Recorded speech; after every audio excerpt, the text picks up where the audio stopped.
आणि last but not least, Namdev ढसाळांचं गोलपिठा. ढसाळ हा अफाट माणूस होता. ह्या सत्तेत जीव रमत नाही किंवा सर्व काही समष्टीसाठी किंवा तुझी आत्ता कंची, गांडू बगीचा, या सगळ्यांमधून व्यक्त होणारी वेदना, आक्रोश, सहानुभूती, प्रेम, सर्व काही हे गोलपेठामधल्या एका कवितेतनं व्यक्त होतं. ती कविता म्हणजे माणसाने. कविता मोठी आहे, लांबलचक आहे. कविता जिथे सुरू होते ते माणूस जातीच्या सर्व पापांपासून, मनुष्य जातीकडून झालेले अत्याचार, रक्तपात, बलात्कार यांच्या वर्णनाने ही कविता सुरू होते. फॅन्ड्रीच्या शेवटी फॅन्ड्री जो दगड मारतो त्यांनी जे आपल्याला दचकायला होतं ते दचकणं म्हणजे माणूस पण शिल्लक असण्याचं एक लक्षण आहे असं माझं मत होतं.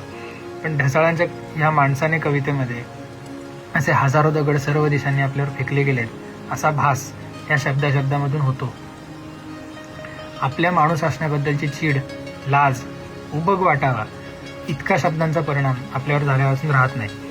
वाचता वाचता पुस्तक खाली ठेवून द्यावं आणि पुन्हा कधीही ढसाळ या नावाखाली लिहिलेला एकही शब्द वाचू नये असा आपल्या मनाचा निश्चय होतो.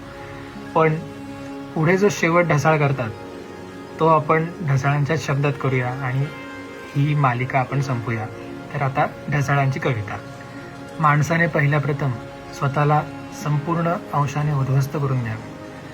चरस ओढावा, गांजा ओढावा, अफीम लालपरी खावी, मुबलक कंट्री प्यावी, याला त्याला कोणावरूनही आई बहिणीवरून गाली द्यावी, धरून पिदवावे, मर्डर करावा, झोपलेल्यांची कत्तल करावी, पोळीवाळींशी सइंद्रिय चाळे करावे, म्हातारी म्हणू नये, तरणी म्हणू नये, कवळी म्हणू नये, सर्वांना पासले पाडावे, व्यासपीठावर समग्र बलात्कार घडवून आणावे, येशूच्या, पैगंबरांच्या, बुद्धाच्या, विष्णूच्या वंशजांना फाशी द्यावे, देवले, मशिदी, शिल्प, म्युझियम कुस्करून टाकावे, हे सारे विश्वव्यापी गळूप्रमाणे फुगू द्यावे, अनामवेळी फुटू द्यावे, रिचू द्यावे.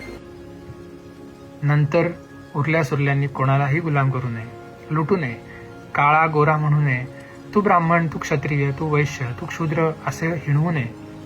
आभाळाला आजोबा आणि जमिनीला आजी म्हणून त्यांच्या कुशीत गुणागोविंदाने राहावे. चंद्र सूर्य फिके पडतील असे सचेत कार्य करावे.